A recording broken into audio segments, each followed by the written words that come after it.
What's up, everybody? Welcome back to another episode of the Brian's Custom Auto YouTube channel.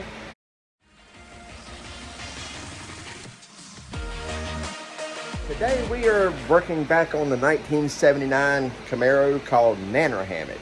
We got to pull the transmission out of it. Got to pull the clutch out of it. We got to pull seats out of it. Got to put the carpet in it. We got to do the grills. We got to pull the panel off of it to go get it color matched. We got a lot of work to do in a short time to get it all done in. Maybe. So, will we get it done? Stay tuned. So we got Nanner Hammock up on the lift, just like that. That's that movie magic. Anyway, and miraculously, these two nuts already came off. They're over here. Anyway, y'all know what that is. So here we are on the other side here. You can see that Z-bar up there. That dude's actually in really good shape. That push bar's in really good shape. I showed all this on the outside of the car before we put transmission in here, laying on our backs on that ground. Yeah, a lot's changed since then. But so I got to pull the drive shaft out. Okay. Then take this cross member here out. And yes, we are going to do our best to utilize the orange guy there. Maybe. We might just roll it to the back out of the way. I'm not 100% sure yet. But I think we're also going to take these headers apart here and here to see if we can't get something better going on with that. There's our new starter up in there we just put in. That's that high torque deal. But I see the metal hanging around right there, so I kind of want to redo any of that anyway. But check the fluid in here before we put it all back in. But yes, we are pulling this joker out, which means I got to pull this stupid thing out. And if you've never done one on a Camaro, let me tell you, it is an absolute PITA. Okay, P-I-T-A. Pain in the, you know. Anyway, we're going to get started here. I'll bring you back in just a few minutes. Like that, the temperature's about 30 degrees hotter, but the transmission is ready to come out. Got the cross member loose, so I'll pick up on the bell housing, or on the tail shaft here, and we'll slide that out. And once that's slid out of the way, then we'll just jimmy the transmission out and down to the ground we'll go with it, slide it out from under here to get it out of the way. And then we'll pull the bell housing so that way we can get the clutch and all out, because we're going to change the flywheel too. So hang tight and I'll show you what that looks like. As you can tell, that part's out. So taking the bell housing loose is super simple, guys. There's nothing to it. Just got to go around, pull the bolts out around the bell housing. That whole thing will come off, and then we can get our clutch, pressure plate, throwout bearing, and all that. This is our throwout bearing right here, by the way. And our pilot bearing in there is brand new, so we're not worried about that. Actually, it don't look too terribly bad.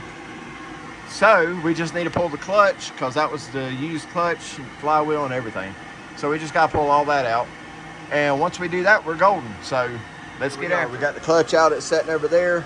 But here's that used flywheel that I put in here because I didn't have a choice. But now we're going to go ahead and pull this guy out, take it with us, and that'll give you a good opportunity to see the tombstone for the 400 crank that's in this engine. But yeah, you can see kind of how this is all scuffed up, and it's part of the problem.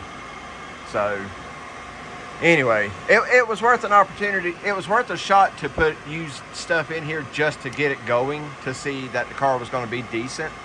Now that we know, now we're going to pull this out and go get the new one. So the transmission's there, bell housing there. We got to get that bearing out and do all that. Notice the Nanner Hammock's back down, and I got stuff on the hood because I diverted so I can continue on with some of my installation here. We're seeing record heat today, and it's extremely, extremely hot. I'm pretty sure I just saw a bird blowing on a worm a minute ago to cool it off. It's hot. It's miserable. She's in the pool. The bubble wrapped in plastic, that is. And I'm trying to get some sort of reprise in the shop here, because it's still, I mean, even though I got the insulation up, and guys, it has made a ton of difference. It's made a ton of difference, but it's still hot. Well, they say teach them young.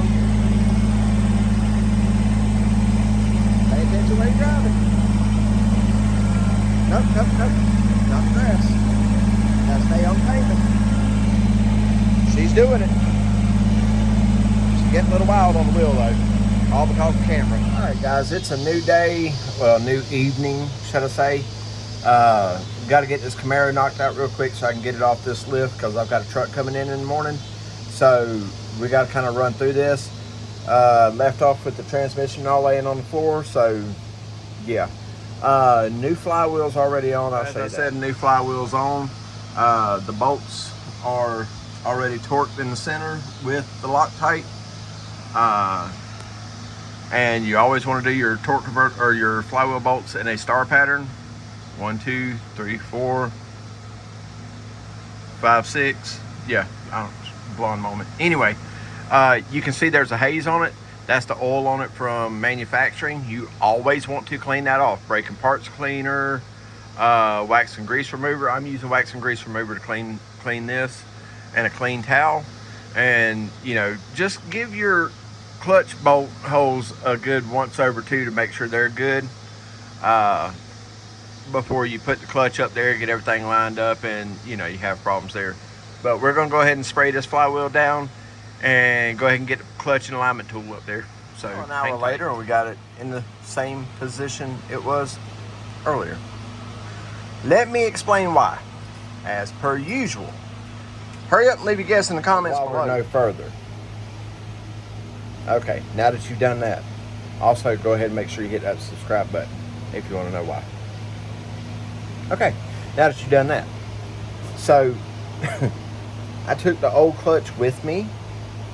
Yeah, old flywheel. I took the whole entire assembly off the car and took it with me. Tell me how I get the proper flywheel exactly the same and the wrong clutch. The clutch had to be ordered because the one that they had in stock wasn't there, but the flywheel was. So whoever let the clutch fall off the back of the truck and into their project, yeah, well, they didn't take a flywheel too. So we got the right flywheel. So hey, 3 items, 2 out of 3 had to be replaced. That ain't bad. I am so the guys, I don't know who to be mad at right now. I'm irritated as can be, because here I am with this car up on the lift, trying to get it back together. A process that literally should have taken about 2 hours to do is now taking 3 days because of ordering the wrong thing. I mean, and when I went back to the store, the other guy that looked up the part for me, it was a complete different number. Same 10 spline, 11-inch clutch with a different number. You tell me. Who knows? I don't. Oh, and just before anybody jumps in the comments to tell me that it's difference between a 305 and a 350, no, it's not. We just checked that too. It's the same exact clutch number. It was just ordered wrong. And I know it was because it's on the paper as it was ordered as the wrong clutch. I don't know what that goes to, but it's not this. All right, so let's try this again. New clutch is in here. Let's try and put it on after, yeah, dealing with wrong parts again. Anyway, let's get after it. Number 1642-7. Right size clutch, wrong spline count. Okay, so we just took it back again. But this time I went in there with a bit of an attitude. Not at the guys that are there today, because it's not their fault. They didn't order it. But I went in there and I took the clutch disc out of the previous box and the alignment tool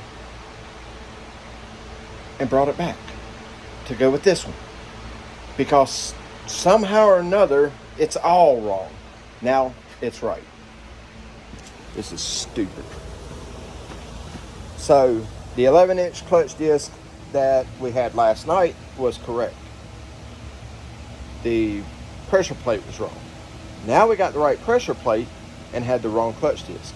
Now, after me showing my hind end, we have the right clutch disc, alignment tool, pressure plate, throwout bearing, and everything. It just took 47 trips. So now let's put it together. And just like that, the clutch is in. Now, I'm going to leave the alignment tool in. Now, we've got grease on it, but you want it to have a nice, proper feel. Like you can feel the alignment tool when you put it in. It's nice and, snug inside the clutch. Oh, sorry. It's nice and snug inside the clutch, and then you can feel it engage the pilot bearing, right? So you definitely want to feel both of those combined together just right. Now, we're going to leave that in there so we can get the bell housing and change the throwout bearing on it. So let me squeeze out from under here. There's the new pilot bearing, and it'll go right there. And that's a real hard job to do, guys. Pull that one out, and we'll slide that one in. We better make sure it's the same, though. Everything else has been fighting us, and it tends to look a little different, so I don't know. This one's all metal, though, so let's see. All right, so here we are. It's the next evening. A lot of things going on, so you can't spend the whole day out here working on it. But we got the transmission in, got the headers bolted up. You see we got new bolts in there. We also put new Cometic gaskets in. Those copper guys there on each side. So that way nobody can say, you did that wrong. Anyway, transmission's bolted in. Got the right nut on there. Both of those bolts all the way in. We have not pushed the clutch pedal yet, okay? Have not pushed the clutch pedal yet, but I think we're going to be just fine. Now, moving back to here with our Flowmasters. See all that shiny on that rear end? Notice I got my pans down. Okay, so we need to just pull that nut off the end, and yeah, we need to pull that nut off the end, and we're going to change that pinion seal because that is leaking big time. See that snuffer up there on top? That's a Camaro thing. Guys, leave it in the comments. Tell me, when did GM start putting the torque tubes, not the torque tube, but the torque arms on the rear end of the Camaro? Was that in 81, 82? What? Help me out here, because I do not know. I legitimately do not know the answer to that, okay? But that's where we're at right now. So I need to get that big old nut off, pull that off, and get the seal out and get it replaced. But I will just order the new seal tomorrow, and we'll do it all at one time. So I'm just going to leave this like it is for tonight. I'm going to enjoy my Guinness in a glass bottle. First one of them I've ever had. Don't drink, kids, if you're watching this. And if you do, drink like I do, because this is my first beer I've had in a year. And probably going to be the last one for at least a year. And also today, see that beautiful shiny digging bar? That big bar of death? That came in today, so we went ahead and drilled the holes and mounted it to the front of the Kubota before it goes back to Glenn. And he said for me to test it out, but I don't know if I want to dirty that thing up or just let him do it. So we'll figure it out. But anyway, guys, so that's going to do it for tonight. I know I didn't show you nothing today, but it's just been a journey today. We put a door handle on that 2012 GMC across the street over there. But that's where we're at right now, is doing a bunch of little jobs, trying to make ends meet at the moment. But guys, let me tell you, having this lift has been awesome. Absolutely awesome. I mean, the fact that I can walk up under a car to remove a transmission without having delivery issues and stuff like that from O'Reilly's, in and out would have been about 3 hours. Or out then back in with a new clutch would have been about 3 hours with having the lift. as opposed to the 4.5 hours it took me to put that transmission in to start with, not counting the 2 times my wife almost killed me on accident. So there's that. Anyway, so that's gonna do it for tonight, guys. Tomorrow after we get out of church, yeah, because I'm planning on working after church tomorrow for a little while anyway. Get this thing buttoned up, and yeah, go from there. So see y'all then. All right, as you can tell, it's daylight out here. Now I didn't record this, but you can see where I've been working on it. We went ahead and pulled that pinion off and put a brand new pinion seal in it. And now we're going to use some of the super clean here and try and degrease some of this up under here. And then put the drive shaft back in, and that should take care of this under here. Should. And then we'll move on to something else. All right, so we pulled that cover off, got us a new gasket, got everything cleaned up, and we're fixing to zip these bolts all back in. Everything's permatexed up with the new gasket on there. And come to find out, there's 273 gears in here, so it's not even good racing gears. So how is this a drag and drive car? I'll never know. Might be why the clutch wasn't no good, or why the transmission was out, or why the engine was blown. I don't know. Anyway, we're gonna zip this up real quick, throw the drive shaft in, and then we'll crank this car up and pull it off. All right, everything's back together now. We're gonna lower this down like so, and move this fan out of the way before the car comes down on it. We'll set it over here for a minute. Let that come the rest of the way down. Somewhere like that, maybe. Oh, let's slide our arms in. There's that. And this guy here, we'll slide right in there. Slide that arm in, and nope, gotta go down more. There we go. Push this all the way up to the front. Out of the way. Yeah. Out of some way. There we go. All right. Now then, next chore is to put diff fluid in here. Hang on. All right, now I don't know if this camera will stay there, but we're gonna try this. So you can see up here above my head, there's the rear end of the car, okay? Now what we're gonna do here is we're gonna go up in here with an extension. I've already got it loose now. You're gonna have to break it loose with a 3/8 ratchet. Some of them are 3/8, some of them are 1/2 inch, okay? This one is a 3/8. That's the plug you're looking for right there, okay? We'll set that down, set your extension down. Now, I have got an overabundance of 7590 gear oil.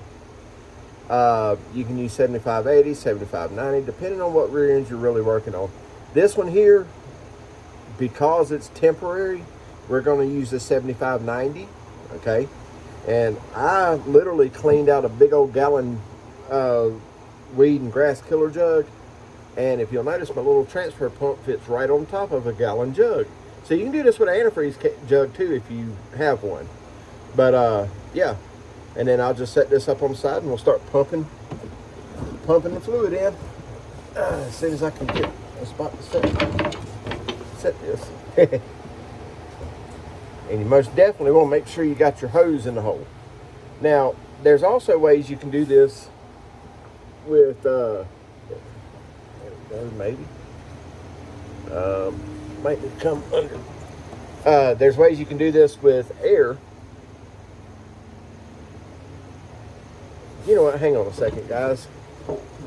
I'm fighting this the wrong way. All right, so I went to the front of the car. I'm forgetting that I have this jack plate here. And it's a very well made jack plate, actually. So yeah, we'll move my jug up into this hole here, like so. And we can go up over the top, like this. And then, goo into the hole. And doing it like that, you can stand right here and just start pumping. Nobody get any bad thoughts about that. There we go. Put that dark crude oil in there. Now guys, this is going to take a good bit. So, but now also what you can do here in the same situation is put a small hole, turn your little quart jug upside down, or actually you can put it in the cone of the jug, put a small hole in it, and when you get it aimed in there, take your little air compressor and your blower nozzle, stick in that hole, and use the air pressure, and it'll blow the gear oil into the rear end that way.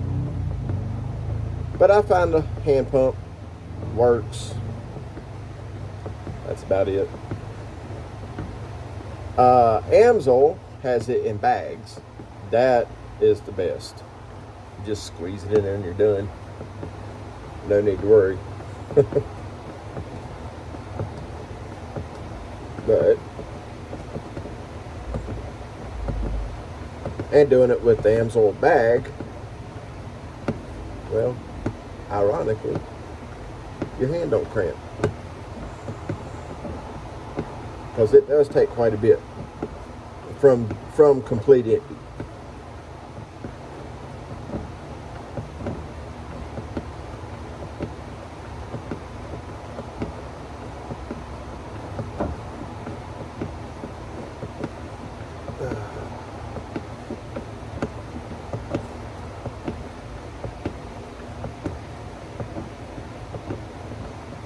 And guys, when you're filling this up, what you're looking for, once it starts just dribbling out of that hole just a little bit, that's all you need. Once it dribbles out of that hole, it's full. Okay?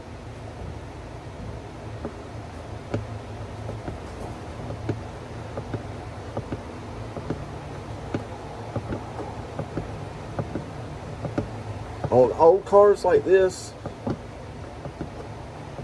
when you're, doing a limited slip or something like that, you can pretty much run about any kind of gear oil you want in the rear end, within reason. You don't want it to be tractor big, but this right here gear oil is old gear oil that there was nothing wrong with it. It was just had miles on it, and I mean it was a little darker, but no metal shavings or nothing like that in it.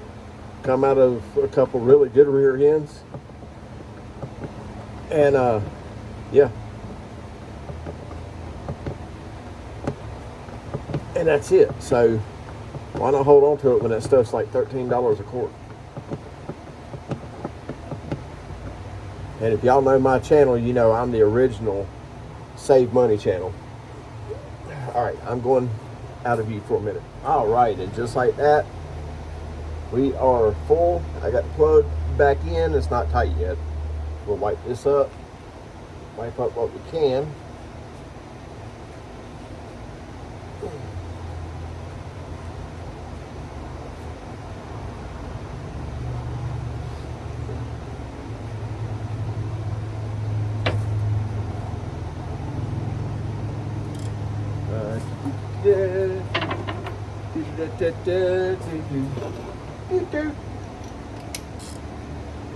All right. Oh.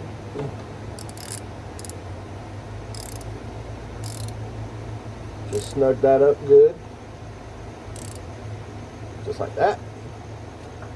You don't need to put 400 Newton meters on it. 300 foot-pounds, nothing like that. Just snug it up good, because you will be taking it back off. And that takes care of that. Now,